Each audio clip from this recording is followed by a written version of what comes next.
Hi, my name's Devon. I've been married for 25 years and I have a family of 6. As an individual entrepreneur, my company has been on the Inc. 5000 list more than just about anybody in this country. I do want you to know, I don't know the easy way in anything. I only know the hard way.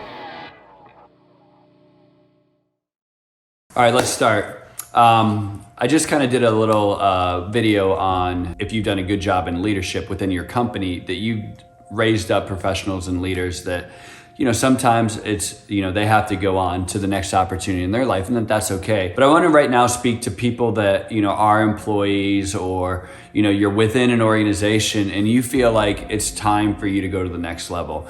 First off, let me challenge you on that. And really, you got to get real with yourself. If you're feeling that, you need to decide, are you quitting for what reason? Have you truly outgrown the organization?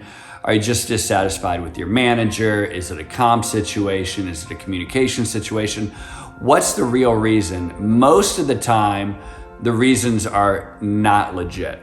And I'm just telling you this because I've done this for a while, so I don't want to rain on your parade, but I want you to really look and write out and reflect upon the reasons of why you're dissatisfied and why you're moving on to the next organization. Because frankly, a lot of times, if there's one finger pointing out, there's 4 fingers, or at least 3 fingers pointing back at you, and you're gonna leave one organization and go into another organization, have the exact same problems, because fundamentally the issues are you. And a lot of times it has to do with communication. And if you have a level of dissatisfaction in your organization, in your company, whatever team you're a part of, first let me challenge you to communicate upward, not downward, upward. Communicate with management and their management and HR. Like, you need to effectively communicate what you're dissatisfied with, why you are or are not, that you feel like you're hitting a ceiling, because oftentimes in organizations, people just don't know. There's not good communication back and forth, and they might not understand your abilities. They might not understand your successes, and you could have a terrible manager. There's lots of things going on that could be very legit, but if you're not communicating those things, you're not giving the organization a time to adapt and change to meet and accommodate your abilities and allow you to grow. And this isn't just true in business, this is true in everything. This is true with, your spouse, and communicating and correctly saying, like, hey, here's what I'm dissatisfied with. Here's what I feel like needs to change. Here's what my shortcomings are too, right? And really being vulnerable and reflective within your organization. Now, if you've done all of that, then great, right? And so I would challenge you, number one, start there. Really assess and communicate. Now, if you've done all of that and everyone within the organization says, hey, you know what?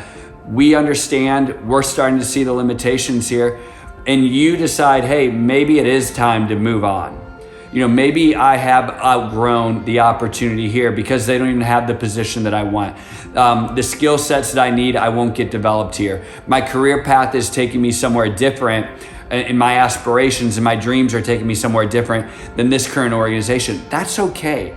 That's totally fine. Now, again, it goes back to the communication. The way that I've seen this done well, where people quit well, is they effectively communicate where they're dissatisfied. And once everyone in the organization understands that, hey, we do have this limitation, it is time for, you to pursue a new path. Now give them the time, give them notice, and let them know, hey, my plan is to leave because of these reasons. I don't have ill will. I'm not communicating downward, right? I'm communicating upward. I'm not poisoning the people below me.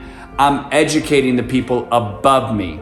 When that is done, and that is done well, you can now give time frames, and you can communicate with management so that the people coming in behind you to replace you have a firm foundation, and that when you exit, a friend of mine told me, he goes, doors are interesting because the way you exit something is how you enter the next phase.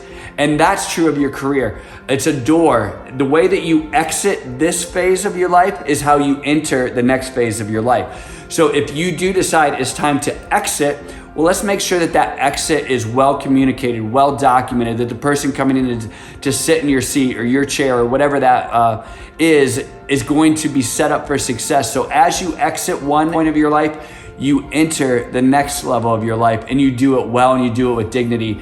And the people and the organization that you left behind is better than when you got there. If you've done that, then you can feel really proud about it. Now I'm gonna tell you, that doesn't feel good, and it's certainly not easy. It's certainly a lot easier just to, walk out the door abruptly and kind of leave a mess behind. But it will be hard, and that's okay. But doing things the hard way is often the right way. And people will respect that, and I believe that's the proper way to exit a company.